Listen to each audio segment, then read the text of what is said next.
yabekwa nkramantemu adwadifo nkabomu kwa guta soto sa wodro ye wonma tutumu no emu hawo a edinamo ene ade achia san ama awiabo wiase nyina obia ekonanim e wa abefo na NPP amanyakuo no omode style bi ba asome interchange ya ban no hye se nchakura contractors ba beguso na wonma hyase di ho dwuma no sane ye ho hyehye bese bia kro ene yebedi ho nkomo kasamafo edema nananom atera nkonwa ye wo kwabere east ene anopai woni yewura omahene odubuache edi nkomo bia yedi mu asem ebrewo wasam fi east kropon mu na baba do jose nipa nan bi wonma kwakotu fumagudie ma meka sadie aposifo asomu na yabohweni akọ mankranso mansini mu panipa ya wo ye wasahene ewo kwaye bretio onsansam wone Sompa kase edi nkomo bia na sem ne mu odunti yankwantim nso a yedi bi brewo enhyiamudie sonko bi koso ewo kwada so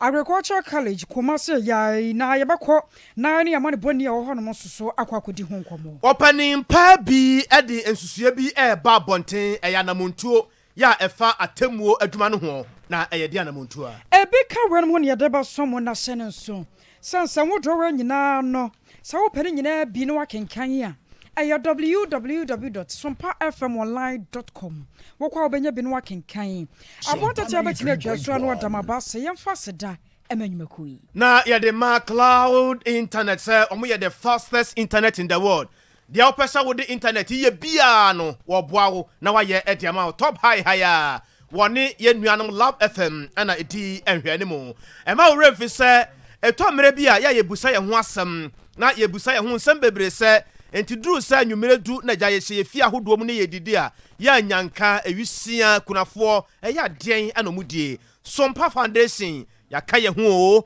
daroma gisa wo boayen ma yenso kakra ye wo no wode ne beka ho a na atimi abopo na ahyepuduo na emu ayete brojan ye pese ma kunafo ne nwisia ene moborofo esrenti boayen e wo sa kwan no so na haban heba mesa no awie yi maka ade a kire wo se dure se wunya nya bi a na wo ya ka achi wapomden kwan so na nanom kura so ya wo swai ade yi ade fi se yare de wonya ade papa kura ye wo sa so so eye haban heba mesa ya ka de a kire wo sa kwakra manfia series no efe ehwiam na sentene nso emu odupa ne science ya ma ho asem hia enti ya na da no ya na ye de brew e wo wakwam na ya gigi wani na wonim seconds a efiada bia nyame ya doma wia no mienu kosi no miensa ene ba wakwam Kennedy akompreko a Japan ho asem ana ya na ye ka ede kire wonti brepam ye ba kire mu na ye de a kire FIDO l'argent est plein na zikana ba betum eye tie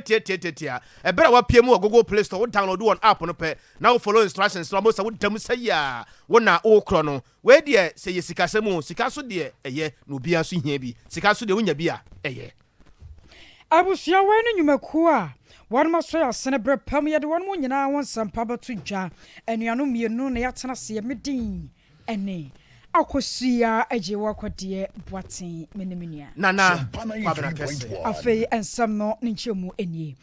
adwarifo kabomu kwa guta no da won mo yensam trofo hye mu die de batu dwa ekro se baabi o my Ghana cedi ne dollar na hyase kekakọ na etuo bi ampanyifo hyase agege won mo nkramantemu no nyame no kwasem ni won mo ne nye ho kora nam saya so nti won mo hyenka de kira aban no sa aban no antena se ne won susu biribi anya ho biribi ama won ho anta won mo a efri na di kro ya won de won nyoma nyina gufam so to no won tutum sanse nya obi adea won mo ana ye won nyoma na asam ne ba na asakura asampa eni ekwada sore ya nkramantemu ayedin adwarifo bebebe se apemba ko ne akire ana abusua won ma firi nkrofo amamanso ebi firi nkrofo nkrokro so ne ade mantam kaye ana won ma kwa nkran so mo kwa kodi dwa mo koye a soto no credo campaign ya tutum ade ya gutafo se wo mo so tie atwia anya de a won be ko no makwa ya adwuma ko se eto awodro ye deda wo mo nyoma so ene sidi na ho ɔden kɔfam no aban no ebetumi ade ho dwuma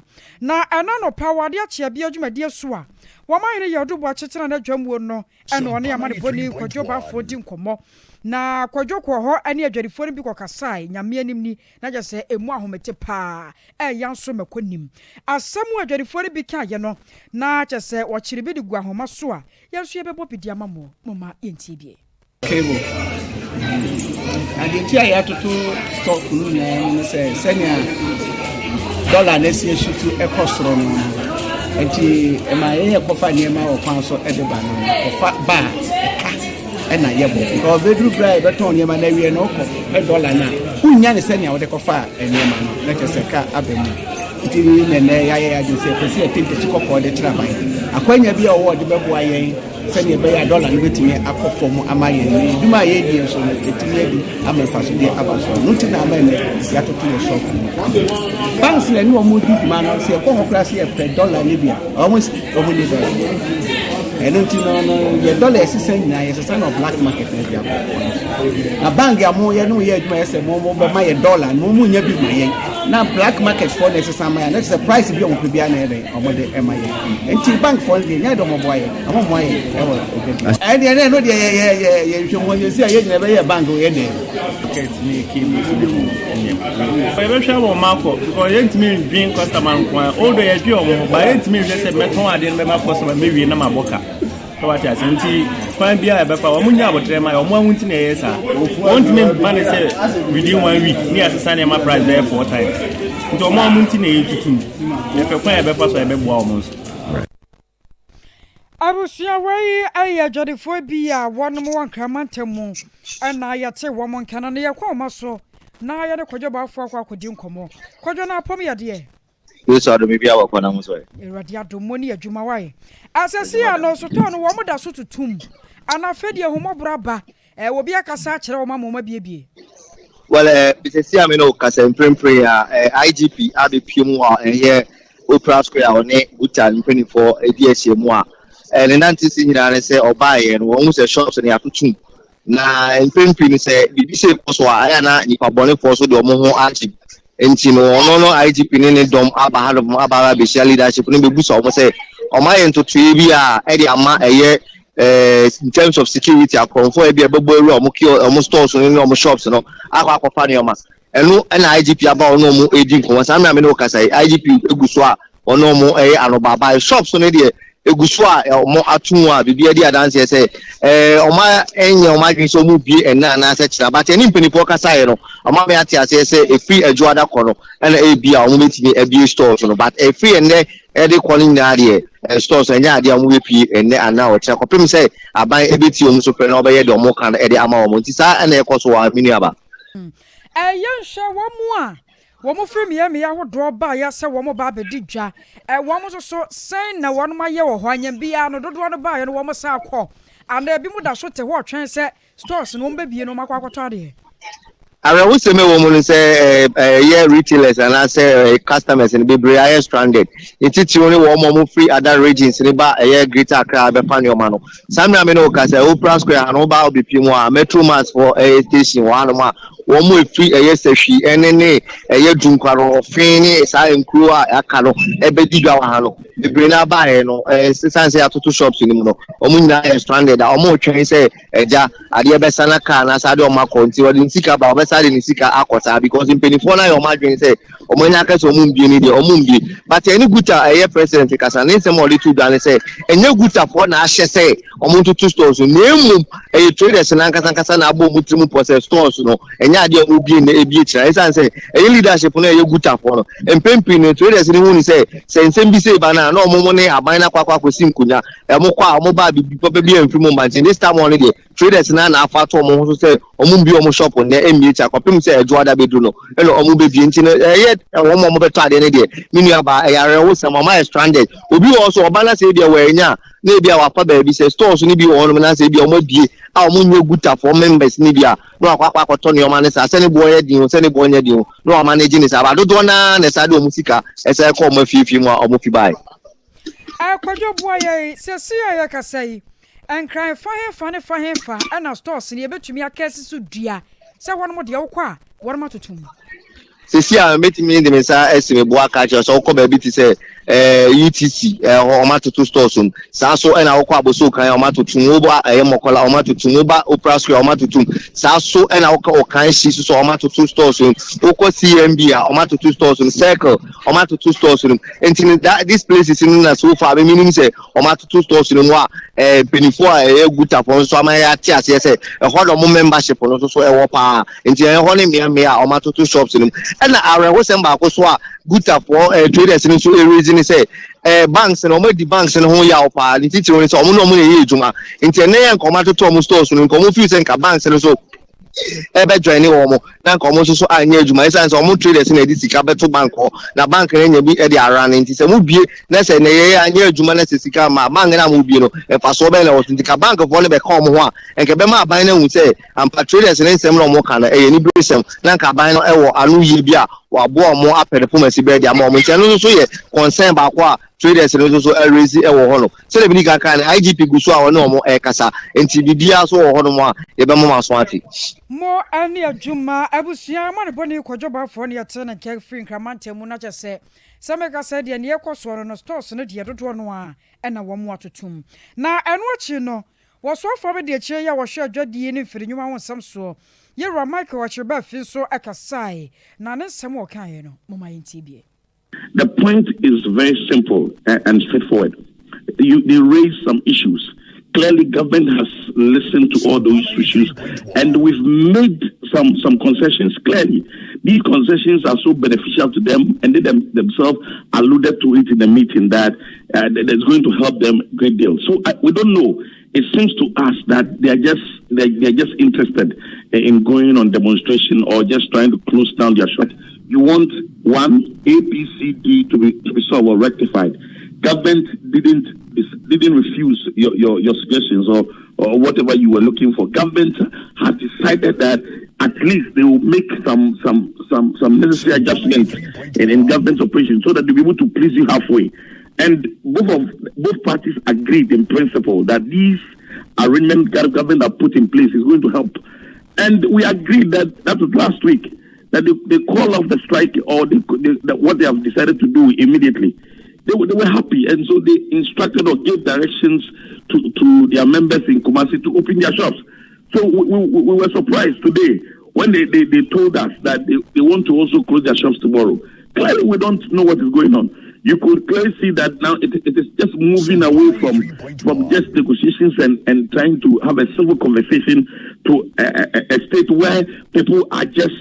Oh, no, we had some. You see, they have even broken. They have even broken. I mean, the kind of arrangement we decided to do. We all agreed that we were not going to go on radio or to talk to the media on these issues. Yeah, they brought out what they wanted. We, as government, agreed, and we decided to withdraw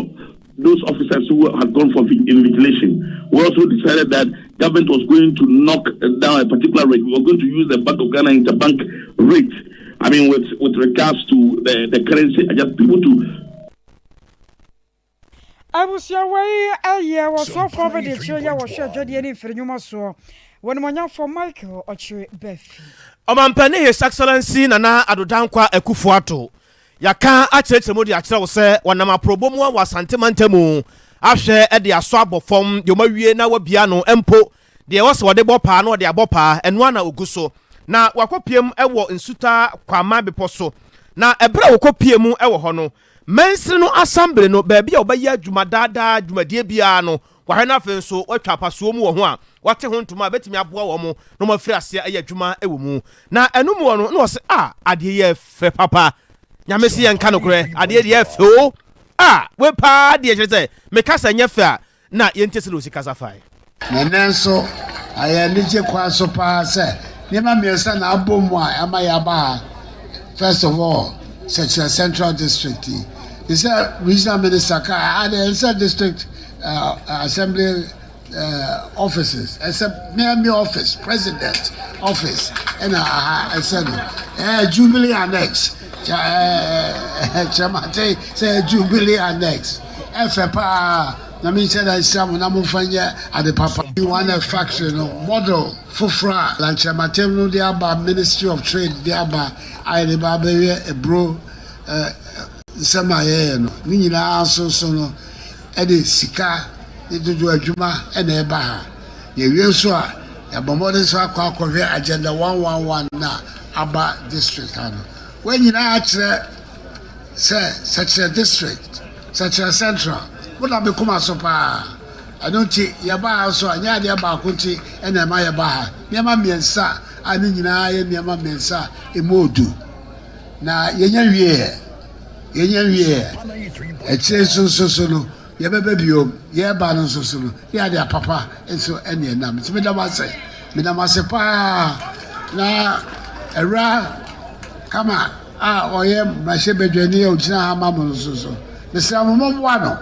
momboa no na adwuma no ɔyɛ no ɔwɔde ɔdebɛyɛ no hia moboa na tumi ayɛ na de hia sɛ yɛde bɛfiri aban mu aba ha no otumi ayɛ ho adwuma ɛma mo nso so moanya mo kyɛfa medam ase onya sɛ nyɛma ayɛ basa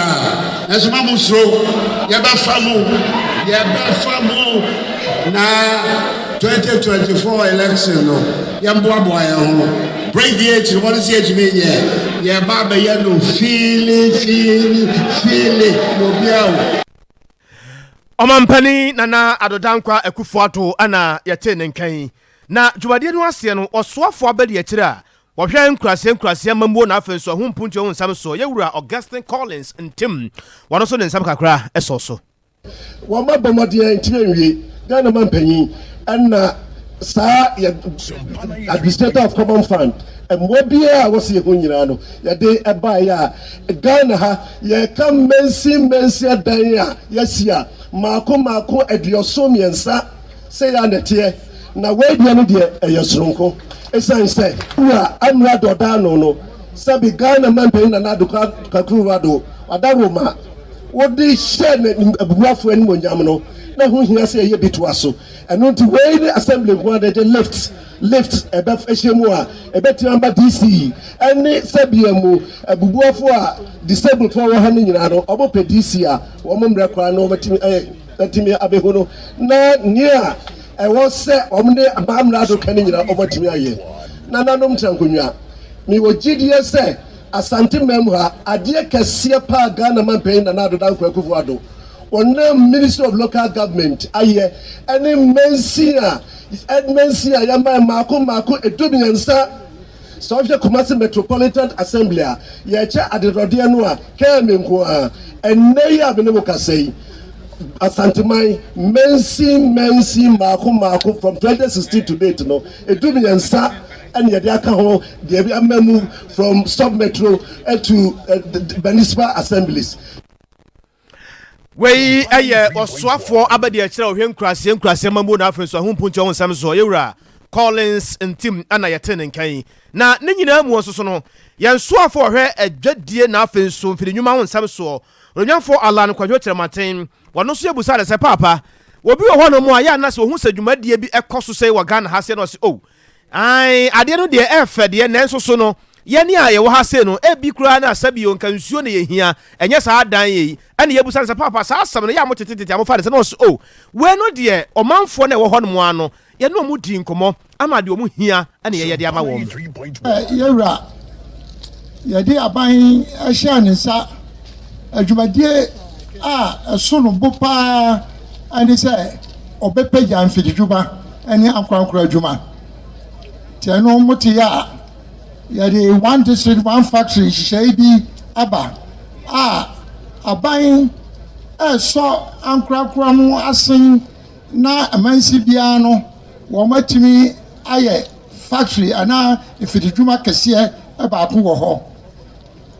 na saa one district one factory adwumadie yi sɛ yɛsisi a na kyerɛ sɛ ankyɛ na aduru aha mmiɛnsa ɛyɛ factories a yɛaboa a ankorakora atumi de asisi amansie wɔ Ghana man mu na meka yɛnyɛ asanteman mu so 1 factories ɛsi asisi a aduru bɛyɛ 55 factories a ɛno so egu akwan mu a yɛde ahyehyɛ so ɛno no aduonu ɛno deɛ ahyɛase a yɛ adwuma wei ɛyɛ mfidinwuma na afɛ so dwade yesuafoɔ numeamfo Alan Kwadwo Kyerɛmaten anu amampanyi dia sobo form ɛwɔ Swame runabout ya nchakra contractor se ba begusuo na Swame interchange no wɔn motumi akokora si wɔ kyenkyenekye na ne Swame yɛnso yɛ nyɛ de na sane Swame akwakwa bia ya baako a akwani abade kɔ so wɔn motu kwan wɔn akɔbono tachiman wɔfen so kwada so ene mmea hodo bebre no a wo mo kwan da ha nti no na se wo se nya kwate kwa bo mo kwan bia se kwaba se dwumadie no hyase pe driver fo wo mba hyase no mafa ho na wo mo de ahyenkafo na sa kwantufo akwakoduru enam so amene wade ache bia dwumadie so wo man ne yodu buache wone ke me metro engineer tapoku di nkomo ma wo kire mu se nyame anim ni adwuma no de eso nanso o metumi aye nyame nti wo hwe mu pa no a ya wo bom kwa o me ya wodo bebre no a ya nche wo mbe yi sa kwan ni nyina de atum na kasa kase na hyase afa ho enkuma no so benya baabi ya wo mbefa na se mpoduru baabi mu odin a wo mbara sa contractors ne be ya adwuma na jododo no a se ne be ya beboa ama kone abedie atumi akonkan free for the MBA interchange. So you be complementary roads. Interchange faces, face one, face two, face three. Also, a complementary roads and a local roads are there. Now I say overpass and some about tackle interchange. So a coin of a interchange, this is close over. A biffa, what's going on common road. A biffa, so I'm a class for the corporation road. Bakufa, so a police station in the Western bypass. Na Bakufa Safa. I want to see Kajitia. And also improve that local networks, because the tackle interchange and I run about on and the traffic event also complementary with other local, not diverted traffic. We need traffic management plans. There should be a comprehensive traffic plan. Yes, will be free. Let's go back, from a back and I want to have an account that will do an open. Interchange to cover. I'll say to any diversionary routes, alternative routes, because every road network, we an interchange, and reconstruction works, and whatever you are doing, you should be able to provide alternative routes for the people. And they are now. I want to check because they are not alternative routes. They are not as comfortable as they are, but during construction, NIPA endure, way. But once local roads they go or not, and there are some overpasses here, about the money, junction, overpass, coasting overpass, Napa junction. Mr. Nian Abushakura, so my father, from the mile of power, could you the variable. Money now to say, Sunyani Road, and now social interchange, the overpass, you do IPT junction. No overpasses, no, you have benefit greater places. Oh, yes, and there, the dear Hobbit and junction, that's and some interchange na airport so the bar I wish you could na airport here no there are 4 levels and be na massive so there and connect it no so be abo ba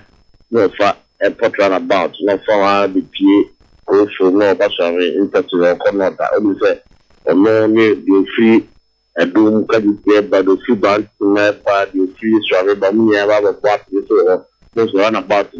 there's competition for space, and the mark congestion, but now, for now, Odia Benin is the baby levels, okay, social interchange, they need to be full globality interchange, and not just say, Odia will be free, Makase, or to the Western bypass, will be free, Quada Soba, will be free, Suya, will be free, Bank to my bar. And will be so free the crying about it. I will do also the OBA because the all rental college all fast here, you also full quadra society, your person first south, a PA Western bypass Bantama. The movie ended by difference is what everyone says to not to run about people are not about person.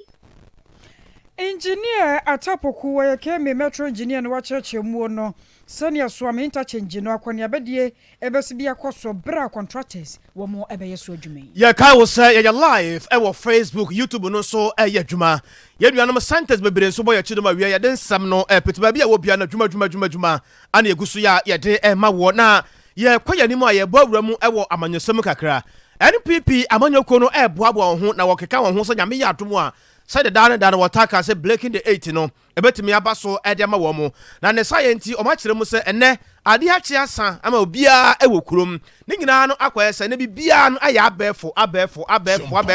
the science sa ana omo ekono said the be na asomasi anaso obenten yebetimi de yensa tene ne so pa se kofini amaya omugira hoyi omo ye NPP amanyɔkuo ni ba mapa no ɛwɔ sɛ mo nya ahyɛnsode ɛsensɛm twerɛfo yɛ nam yi yɛ wɔ ahyɛnsode yɛ ɛwɔ yɛ ho ɛkyerɛ sɛ me yɛ adwuma wɔ ha me dibire ni sɛ me ni nipa asemasi ya womfoni ɛwɔ soɔ na no mo no ɛna ɔmo de aba na ɔmo kyerɛ sɛ ɛyɛ adeɛ sɛ betumi aboa wɔ mo paa no matumi aboa nipa dodoɔ na no sɛ kɔba sɛ bibi na ɛkɔ so kra wɔ party no mu a ne yɛ hu sɛ nipa asemasi na so ɔbɛnten so wɔ ha o ne nyina no ne yɛ hu dɔm yɛ kyerɛ sɛ yɛ de kɔ ne yɛtumi akɔ gyina ɔkona no nyame yɛ adom a 2024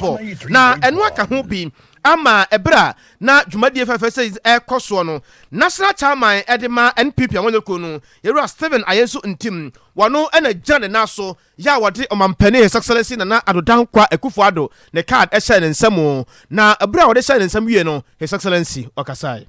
problem about global economic crisis the sika sama bɛyɛ basaa party baako pɛ ɛna bɛtumi de yɛ free saa problems here you won a new patriotic party. So I'm saying to you today, join the new patriotic party. Wa ka babeka ho near hwan ya ho den so enye dey more. But the problems we have in Ghana today, we will solve these problems in Ghana and put our economy back on a strong place. Party behavior, what your program, a bit to me, yeah, a bit to me, yeah, so, we are going to do it and bring our country back. Mujia Party Nechi, Mujia National Executives Nechi, Mujia Mabai, President Akufo-Addo, Mujia Mechi, Pete, and we're going to go on to victory. We're going to go on to victory in 2024. What is here to be here? We are going to go and do it. Nana Adodankwa Akufo-Addo ɛna yɛte ne nkan na ne nyinaa mu nso twɔtwɔfoɔ ɛde ma party no owura Justin Kodua Frimpong na wɔde nsɛm kakra ɛsɔ so ɔyɛ polling station executives ɛyɛ wasɛdeɛ sɛ wobɛhwɛ na bɛboa sɛ bɛyɛ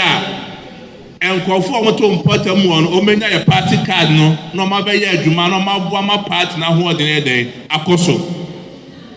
enti ɛnɛ ɔmampani the national chairman ne mpanimfoɔ a yɛahyia mu wɔ ha adwuma a yɛba bɛyɛ no ɛho asekyerɛ ɛno no te sɛ bi wokɔ constituency ne yɛka kyerɛ sɛ kɔ polling station kɔtwerɛ din a sɛ bi nyɛ sɛ obi bu animtia ɛyɛ party mmara no ɛna ɛkyerɛ ɛno so bɛboa yɛ ama yɛhu sɛ bi wei ɔka yɛ ho a na sɛ wɔnka yɛ ho sɛ yɛanyɛ no polling station amba constituency na sɛ bi yɛtena nkran ne yɛtena region bɛyɛ a ebia nipa akɔrɔ bɛba no na wɔnka yɛ ho wɔanhwɛ akɔtwerɛ ne din ɛnam sɛ polling station yɛnim yɛayɛ ho no nti yɛbɛhu ɔmo a ɔmo ka yɛ ho ɛne ɔmo a ɔmo nka yɛ ho meboa adeɛ a ɛsɛ bɛyi ɛda mu soronko ɔmampani national chair so yɛ that card we minister for the first time in the history of our party card we onsa card forever so far as we continue to be a member of the party no card no dia adequate a yɛ ka sɛ card no yɛ forever ne sɛ card no yɛ the brony friend kill our code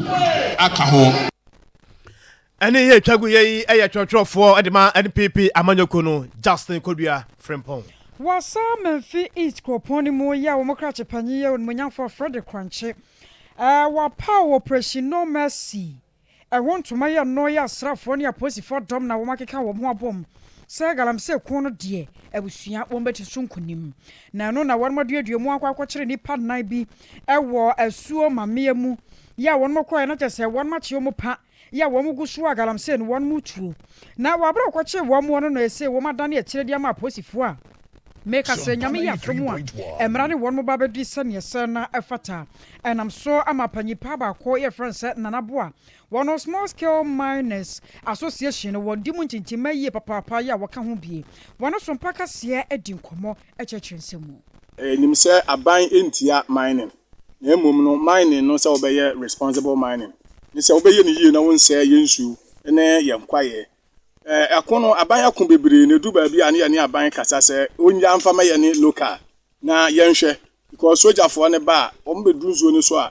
wɔn a ɛyɛ didi nsuo no yɛ fɛ wɔn dredge totototo no wɔn sogyafoɔ pɛ na wɔn ato nsuo no mu na wɔn kɔ nti nyaade a wɔbɛnya wɔn tumi de bootu no kura ɛkɔ kɔsi agya sogya ni wɔntumi nwale nyaade a wɔbɛtumi akɔ wɔn twa wɔn kɔ yɛ ana asan start ɛno nti na ama akɔ no aba bɛduru mbɛnbɛnsuo yɛ a seesei no yɛne aban akasa yɛne MC akasa sɛ yɛne yɛde bɛto yɛn ho so sɛdeɛ ɛbɛyɛ a yɛbɛtumi ama yɛbɛhwɛ ma yɛn nsuo no ani ate small scale mining yɛ adwuma a ɛboa ɔman no because employ nipa bebree sa wohwɛ ma yɛkuta more than 6 million people so a ɔmo ɛyɛ adwuma nti yɛnhwɛ ɛma nipa bɛyɛ sɛ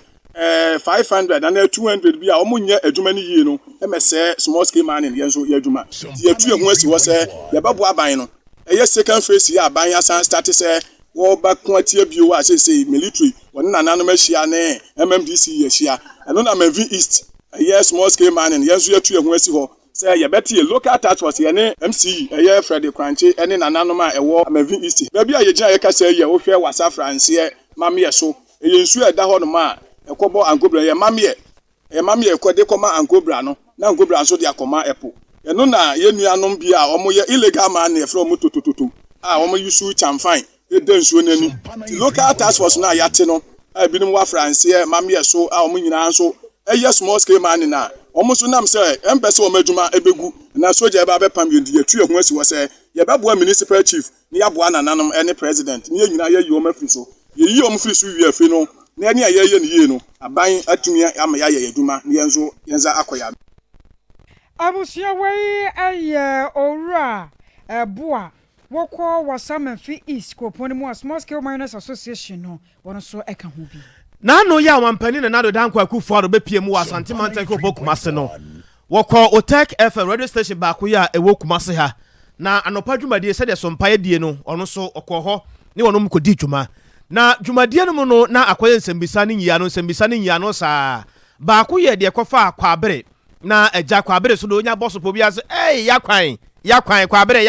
enye kawasem dwumadie no pa wote bra omahin odubo achi bia homa ne tumu no kwabere yakwan abusafo ya modi achi ene awie wa abefo sentafidie no so no akwan ne bi ne ye de ato ho e de ma wo no na no ana captain koda na wobusa mampani na do dankwa kufu ado nsansam no asansam no ekopie mu na enyi ano na mampani na do dankwa akufu ado e de ma ye no na ade hye ye wo kwabere kyesa asam no ni yi ano no anye wo modesa na ena no pai ena omahin yodubo akyekye se dapi asam yi medi nkoma akwa akire ye pan mahwedi wo mu ne science one kasamafo e de ma kwabere East na no mo atena nkonwa edi nkomo ne tin ane owura James Kobna ani yebusa ne se ofa James o no se o omahin me wo ho pa na omahin yebusa ne se papa asam no ankasa no sai na mo se so asam no ankasa se de omampani na do dankwa kufu ado wa kire mu pa se se bia watwa mu agya na mmom no obaya adwuma no mo de enche kura ani botete mo mate ne nka se no stella mo da so gyina babia mo gyina ana komato ye maba no se makoma ye me form enje ko na radio ene na ye asida ene de ma ye ne president na do dankwa kufu ado ne bia be si road minister so o he interviewer anado ko take ko kan ne die krenina abre dan kai bu papa the road minister be kan say dia na ya asida ne de ma o man penyi eno die na se ebufu pa se ko abre menye ebufu road minister be kan say na dia anado no ni ne na ne nan ti afunti ma de bi o kan sa yes se de no krenina ya ti abre enti Senamado, Adupreman, several general Muka, Omo Grants, Omo Backgrounds, who said, Sebi, Omo Grants, yeah, Bema Abutoe Mwaba. Next, Oma Maneko, Sebi Abanko Dada, Dedia, Probably man, they see Yenini, treasure joy, around.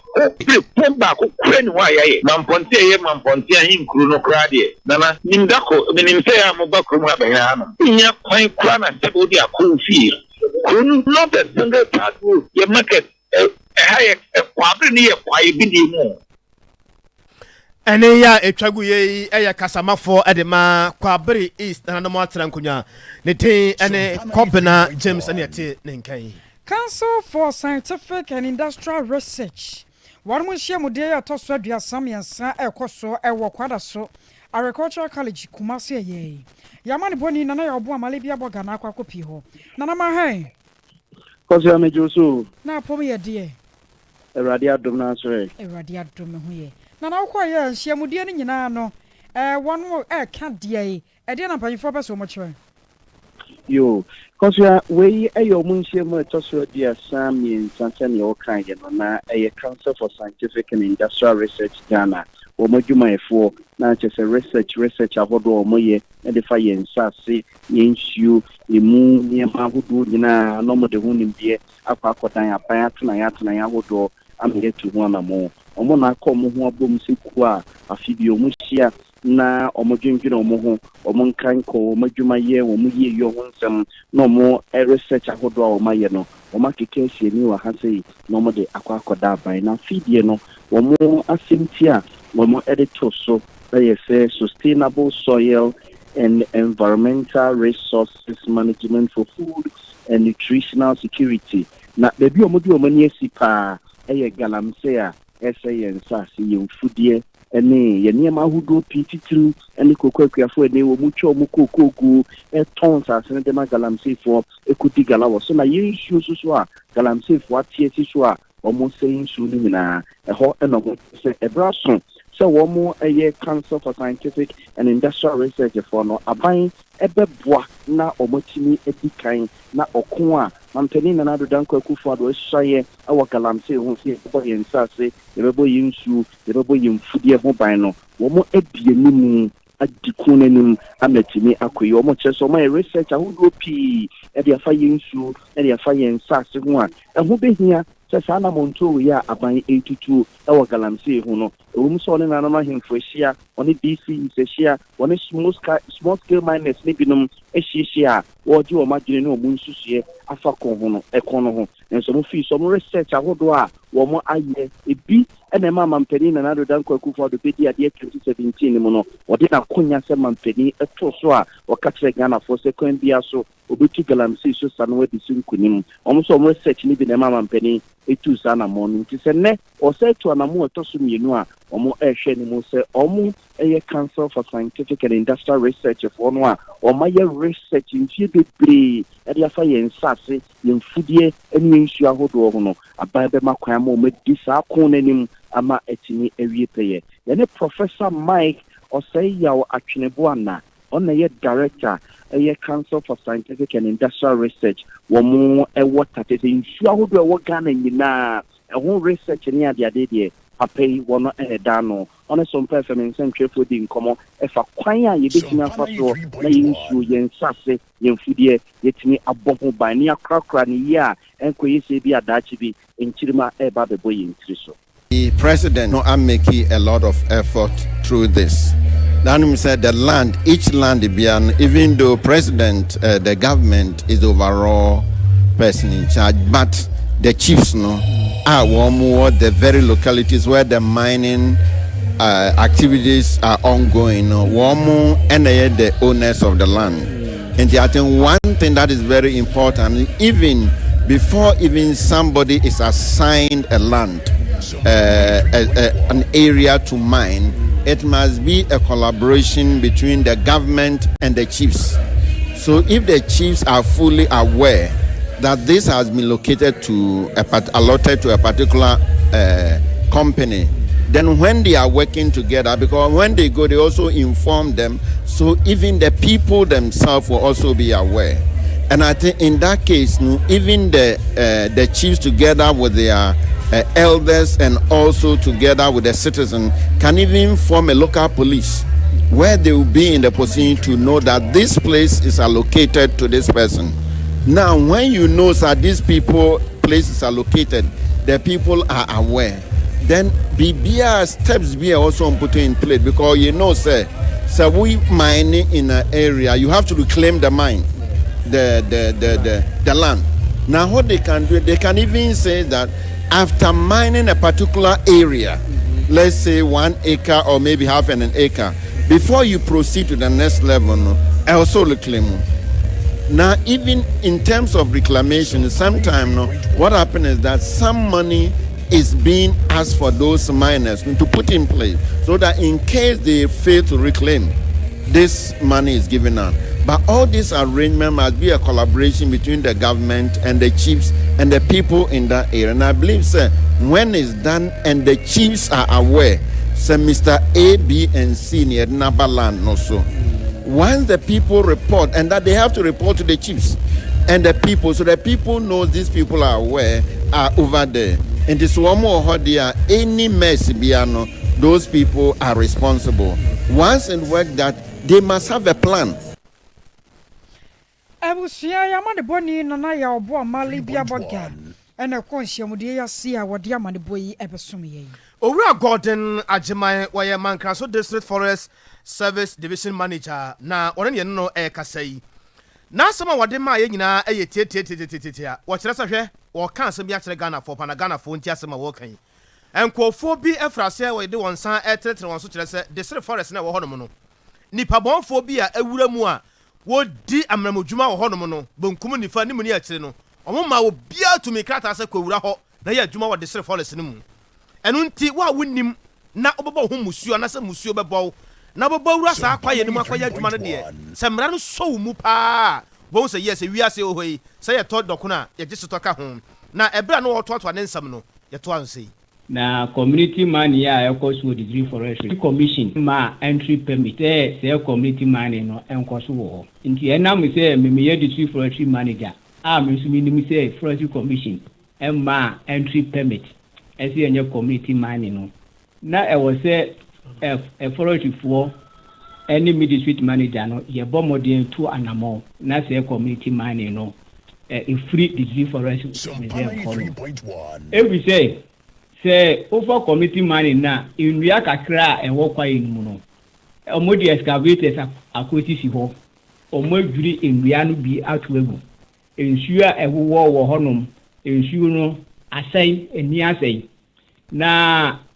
enam se e wo se yetumi eyi se committee money ni firi ho na wo se forestry commission ye ko honom na ye pam nkrofo no na mum se ayedin ama ye pa every say omo ye community money no omudo su yi pa ebi mu wo honu ma etuo hihyehyɛ wo ho ebi mu wo honu ma macho men se ukọ honum na se wo ye wadwen se ukọ akọtechi won a woni beba aho so no na macho men fo apiepie we ni beba aho so no na enkrofo bi mu so apiepie omukuta se kan ni etuo mu ni yi enti ama adwuma no every commission de enya dia enu bebu ya abam ye behwe se community mining no esubetwa na obi biara oyo community mining no se ye bata atene so na ogo ho no ma ye bechi no afen so excavators ya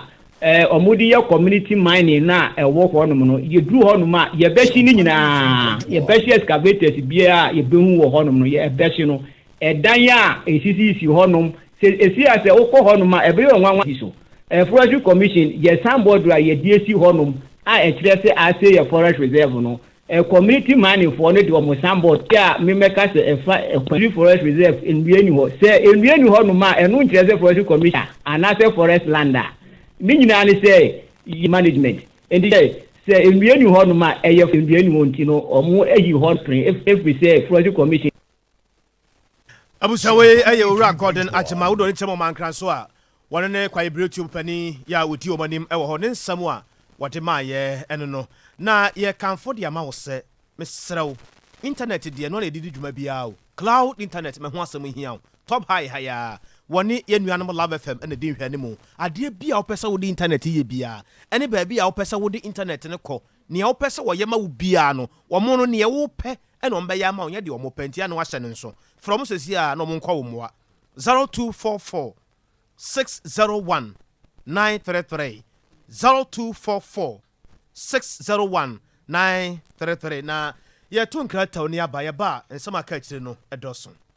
Hey, na fido loans say simple sir. Won so dia beto wallet mu. Just 15 minutes pay o. Edem. Minua oton drinks for traffic mu so dia beto mu. 15 minutes pay we bia dia beto mu. We adwadini o we hwan ye o. We pay small loan wa. Ye won hia ne wo Android phone. We valid ID card. Na dial *711*999#. Na fa unko download Fido app. Enfili Google Play Store. Fido ni ye FIDO. Brie na apply for the loan. We first time we ma 200 Ghana cedis na se wo tua wi a. Next time no apagem ko soro wo makosi 2000 Ghana cedis. Eye 24/7 debia. Ampo Unkosa lai wo bank bia, unhia collateral, unhia guarantor. Sa pepepe. De wo yan so wa dial star 711 star 999 hash. Na do akọ download Fido app no. No apply for loan. Fido loan. L'argent est prêt. As you saying. The money is ready. Ye for kwaku medase. One family clinic ho me koya mama hu se. Ani da so ho mo bibia wo yare bia. E bia na wonya nhia wo gefo. Enei wiase nyina hu adwuma papa. One family clinic eye. Eba no honam yawo. Die yesisie. Wo to ase. Wo nan ye sifem. Se ya wo ya. E wo wo sempane. E hyehyew. Wo tia famu a na ye tofo. Na ye titiriti. Stroke na achi oni paduane fa. Yawo e ya ma osisi achia. Wachi na yawo ya. Wo kon wo nyini mroso. Enso nante ya ye den. Ade se ukuta poma. Na wonim se yade akwankwo etimi de yawo ba ye nipaduam. Bi wo nso a. Na ba bia yawo no wo no. Enya ho kra na yade no wo. Enti hyene nso. Se yawo ne ba. E ma otrimu nkoto adro no ma ne ngi nsem ansa. Firi se wonnim yade kra e de sa yawo yaba. Ni nyina na one family clinic wo hu nimde. Ya wo mbehwehwe hunu ba bia yawo ne firi. Se ye ntinimu honam mu ana wo nkasa yi mu. Wo de abibidro nimde ene yaresa kwa yahodo opi na eboa. Na yade bia aka de eye kokokra. Wo ye lab, scan, massage, any home care. Se e ba ofi abehwew. Wo ye bema, wo mema sam ye bonus. Sanso na oba, wo masam eye bonus. Mo ye adwuma juada kopim memnida. Anopa no watwe kopim nonu. Hwehwe omo kira kwan wo Kumasi Patase. Omo ben Brother Man Sport. Wo Estate Junction ne so ha. Afei omo asimfosu. Hwefo praso. Aguna so adru. Ena mankesim. Frɛ 0546686817. Go www.onefamilyclinic.com. One Family Clinic, the pain expert. One Family Clinic. Abusuani nyina yaresabia. Sompa. Abusia badam ase samaje bracha yame yakwaba. National Association of Graduate Teachers NAGRAT. Wamo na kasai na wono kire se omudi ho ya bebre pa. Sa samu a wono motetie ne de omudi omani hu ye no. Anokwa eye no kuretrodo. Se Professor Kwasipo Kwamankwa, Director General Edema Ghana Education Service adwumakuo no. Ghana man panyina gina ne tumi so kire se papa no. Wonne ye adwuma biemu a enya de ebeyi. Wase wo hwe papa ne modembo atu ho ache se ne osibi ye na adwuma de fa wo ye di twam empanyumfo won ma betena Ghana Education Service akonya so ko nyina da won betumi aka azisu dua se Professor Kwasipo Kwamankwa de no de na wodam soronko san se kwanya no ofa so na woni akyerkyerefo dinkita ho sempo BBC ewo sukuu mu na fa cheche ni ene sukuu ni akoda ho a se ni obesi bi afra mo ni modi nkomo no kra no na no danso enti won mo dwo ne bi won mo ntia se budupuru so no mampanyi na do wani ba akwa hye ne nsem wo na NAGRAT president Yera Angel Kabonu wono na kasa ya wo kire se wo gina union ni nyina na mu na won maka kire aban no se nyame anim ni won ma dini mu hwamo yie papa di ho yawo se watimi etu sa na mo no aba papa no enne na nneoma nyina baba ya basa ya nwonworan ewo na brabo mu na so nyina mu no sane abrabo no ankasa sitie no anya den ye bi bekwa ma bi apa won mo hye no se ba bia wo kro no won fa ho brase adwojo ene nyamehiro kwan sane wotena konya so ye no na nkakra obedi nkonim ene yenko yanimumrai na ye kwa ahoma no so na ye ne kasamafo de ma Ghana Bar Association oman mranimfo won kabom ku no won ne kasamafo adema won din ene Sevia Kuji won na ye no edi enkomo enawia yi na eye bribi dom kuma no edi susuye eba ya omun susuye nyina no etere se atemuo adwuma no ebra so so wose yeto ye ne hwe ho yie pa everso mampani na nado dankwa ekufo ado oman no tumi ema no kwan ma ne timi bo ajajefo bi din na bo aye bodi ni kosa no yade se edoso dodo basa akura asam no ba bia wose ye de fa ne ntam famfa mo se na atwa edi afa baby na ye pese edi nkomo kakra na etensem bi ase Mira Kuji nyame asum de enkan wo Rejuso medase papa na wapom tesan enka won so why na wapom tesan acha me hu ye na won so why ajana dom yenso ye ho ye pa era nyame ase yo awia de ye fra wo a ye bokọ ye pese oboa ye nkomodie mu kakra ne nyina no eye se sade dom kuma no kura fra se odi nsusu ye ba se ebra so se ajajefo ahodo ya aban no bo wondin ya tumi ma no kwan bo wondin na se edoso dodo ntibra so sa wose ye tu ye ne hwe ho na ye tete ne ma bi so ye pesa ye te ne ma bi ase kakra wa ha sanka ne point no Excuse me. But you say. Deɛ mepɛ sɛ mebusa ɛne sɛ wadaroma sɛ kɔba sɛ ebia dɔmkuma no ɛka sɛ judges ahodoɔ yɛ wɔ ɔman mu no ɛdɔɔso nti yɛhwɛ na yɛnte so sɛ ɛba ne sɛ yɛasɛn na ghanafoɔ bɛte nneɛma se na yɛn na yɛtie no so yɛmfa ne sɛn na ɛmfasoɔ bi wɔ mu anaa nsunsuansoɔ bi wɔ ho. But me da say what it is that said that it is here no president what to me say obetima appointing number do no pay because constitution is say chief minimum of 9 any chief justice say apart from 10 obetima call beyond 10 and they see about by in practice no newo mu say so far no because you're managing me say up to 17 a holder I mean say 15 16 one na ye adwin kyerɛ sɛ na me ma adwin kyerɛ me sɛ sɛ na etie no because mmara no ma kwan sɛ obetima appoint dodo a wopɛ no as president no president bi bɛba ɔno deɛ sɛ obi nkɔ retirement obi ankɔ retirement ɔno deɛ because mmara no ma no kwan nti obetima appoint nti ɛmi sɛ yɛmfa ceiling to so daakye sɛ na obi amba oba abuse ma adwin no Ebasa emfasodie bi beba mu de amaya na bifadie bia na montuo kwa wutu a wutu no left and right enti yenhwe say no sa suggestion we aba no say eye possible say de wo ka no emfasodie bi wo mu ma ye wo ho but eye possible because say nyira agree say bia 15 and 16 no enti so bi be call retirement among the 15 and 16 and any number agree as a nation no ono na che so replace and one ASCC na CC no ceiling bi eni ho enti obi betima ba aka say even though practice no say so obi be call retirement ana say bi obi ewu enti e person replace ya ono dey betima aka say as for me no apart from that me person me appointing more because emara no man me kwan na obi antimi nye no hwe enti CC no me imagine say going forward in the future no yenya ceiling man no it is true say Supreme Court na highest appellate court and a lot more cases nso ko appeal nanso say who was silly na enkyere say omo ntimi je djuma no anti answer na ebe silly nso e kyere say ho djuma dodo a ekọ ho say na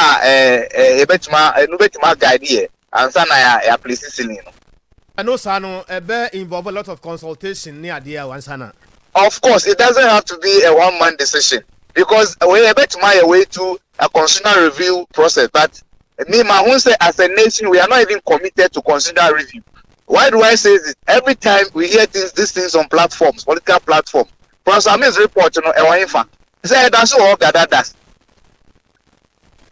Why do I say? We have to take a bold step as a nation. Because the Supreme Court said, no, a policy court.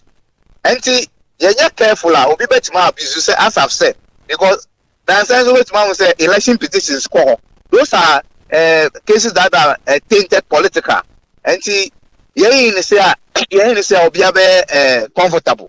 what do you say Sakuji do you foresee say ye kwaya nimu no conflict of interest betimi asu ba bi sa ho going forward no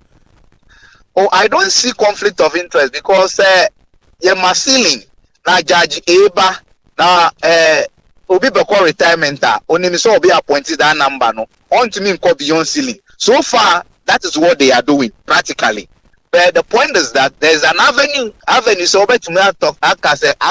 media apart from this no mami quantity after appointing those who are due for a replacement for those who are due for retirement me person me appointing more obi antimi because still in be an issue. And Mr. Kuji given the chance no say my actual figure and figure ben I will recommend it. I think that 16-17 should be fine to me. Open area that's you. Me say. Oro Sevia Kuji wano ne kasa adema omei mranimfo wonkabom ku no Ghana Bar Association. Nen samo awade amaye eno no. Na awia ma dwenkyere no ye de bi eba. Na awia yi se bia ohonam no enkoyie mfama wo. Waposo hunu se asa niema nsisi so wo widie no mfama wo a. Eye haban heba mesra. Mesrew aduro yi yaka ho asema kyerɛ wo. Na me ho asem hia afiri se ye nim ne yeka. ɛyɛ kama papa ɔbaa nom akwadaa nom aberanteɛ nom akɔkora nom obiara tumi nom bi na ɛyɛ kama obiara wanom haban heba mesa dori bibia di ho adanse sɛ no kura ni sɛ wɔ haban deɛ wɔ haban nanso haban heba mesa no deɛ ɛdamufo a wato apete Ghana Mr. Heba Kolinak apidang dan Heba sanso na Fredmans Heba obenya bi opa obetuma Fred Dr. Sesia sɛ bia wokotobia na bibi kyere wadwen na bia opesa wokotobia 0257 533 424 0257 533 424 na wagye so na onhwɛ adeɛ baako a ya na hapa ne sɛ wonu obi tifi na bia wo de watimi atu botom abo akɔhoma na wo yere aduane na nipa na wɔto awo so ne de ne ma no ba aduane no ho a na ne maame frɛ mo kan bɛse kɔda no ame kan bɛse kɔda no ame akora so hwɛ nanim tia wotu sa akora yi kɔm de no ya papa bonya bere pa de ta hu sa ade no na ha sefe ma ahodwiri mesrɛw Sompa Foundation Sompa yaba sɛ de da no mo boa ye no afi nso yɛsrɛ mo monyama yɛn wate yɛpɛsi yɛhyɛ ekunafoɔ enwisia nyanka yɛde sedeɛ ɛhyɛ wo maforo mu ma na ɔmo nso ɛsere bi ne saa yɛnti yɛbɛhia wo moa wate wo anwa wo mo wo gene wo tomatoes ana adeɛ bi a yɛde yɛ yɛwedeɛ ho a ɛyɛ yie sɛ bia sika kora na wode bɛba yɛpɛgye sɛ ntoma na wo ana nneɛma bi a ɛnsa bi a adeɛ bi ɛdi mu mepɛ wakyɛw ani deɛ kwan so ɛnyɛ adeɛ bi a mfa nsɛ bi a wahyɛ na bi a ɛnkɔ wo na yɛka ho asɛm mepɛ akyɛw yɛ na wahyɛ no nso deɛ ma yɛn sɛ momo na wopɛ sɛ woyɛ de ma yɛ a gye number yi edin no bɛba Blessed Foster na Tarawan Media pacho so wahu saa din no a ensende 0598 559 802 0598 559 802 eno ye momo line edin ye Blessed Foster ana Tarawan Media ebi nso a wo pese wo ginkyeremu bi sɛ bia me wa ha sei na mentime ma ho ne mom no de me nso me woni muntu ka magye ba bia wo bia no ye betu ka ba begye frɛ saa homa no 0244 834 838 0244 838 838 na ye begye wo so ye bɛda wase sɛ obɛyɛ ne saa nso ɛde ama yɛn na wonim sɛ ɛnɛ sika ba yɛyi obia ɛsere hese ma no omo ne yesi akan pa ya nya asam keto fido ba yɛyi omo se hese de wo download am so download yakɔyɛ nkomodie wɔ kam ne fie nyina download na me so download obi agye ne ho de wokɔ Google Play Store wana download on app no bi fido app no wo download sɛ wo na wo kro no ya download sesi a ye mo star ye mo 7 ne mo 11 ne mo star biom enu achi ye mo 5 mako 9 ne mia ade na twa phone no to ho na asa atwede no wo follow instructions pe wo na wo kɔ no edika wo nya 200 Ghana cedis enu ose Ghana for mo te asem ase Ghana for no mo de ka mutua nti de mo gye ye nyina mutua no pepepe je say wo de 500 Ghana cedis account 2005 agurade mo odu timi ye bibia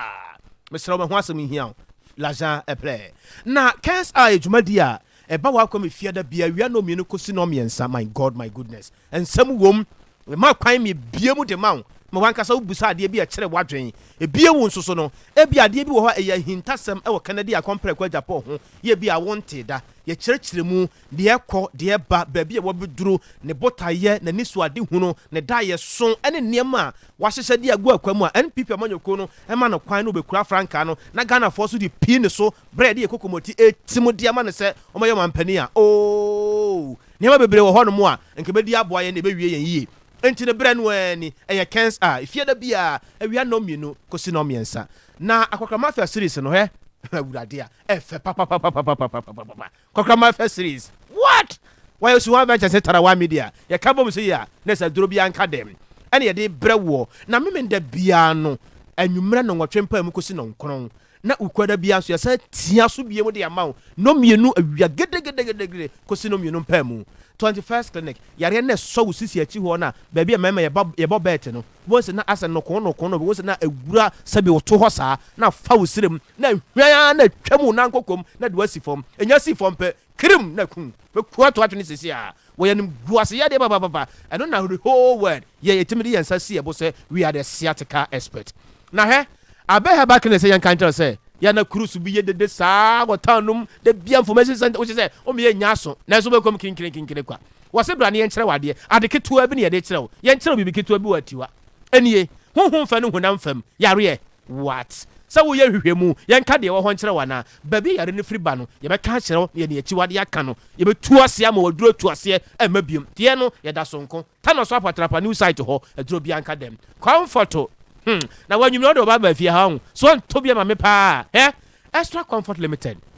da ne jeja wo ho na so daye what so wada jeja no ho say ya tu se sikani na ada no na medima for herbal center Dr. Time da so ye no ye the time to ho nye na kobra na nsa da bi ye ni sa abra ye nya ho ye the time to so ye sawo yade enne ekyenekena pekin kran na unya ko piem odi for Samuel Power Ministry and Council Center hono ye musa wa mane udura ne ye ka asam no ye de akwankyere to ho ma wa akwankyere kanyame adwen kankyere gu fam pe na nema na ye adwuma no boa ye ne emu a bibia ye kama ewie da mo ase omo na daroma omo boa ye a ede ensam no ebre wo wonipa ya ade a ose ayeye asante ye boa Benedict ono na osahen ya wodi anim kuku a kosua somu a Libya burger so mami premier ni afia jewa kode sanso so na Murphy Rocky akuanya akwa bro no ma chiame nimo Dr. Silas ni Ima Godfred PK Rex for Sompa didie and afenso so busafoni Frank no mane busafoni nyina boa ya de brem ya ni sopa mfidie no doso nanso dan da wonya kwan tie ya no de ya na wase a na ya tiafo ya koma Rocky the Darling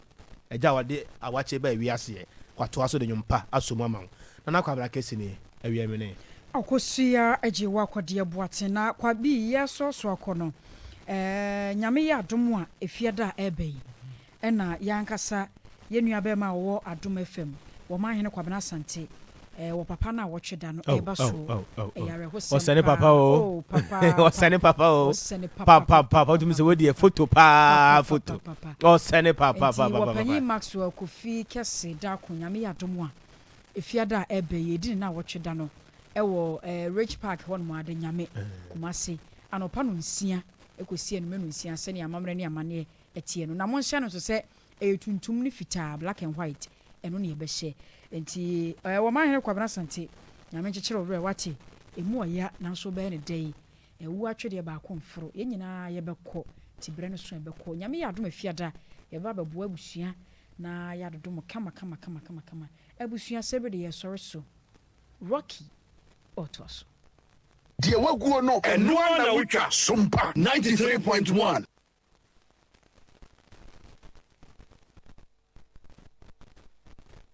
ye boa me abra metiase mami ngu no be bonsa debi kakra na wo no boa me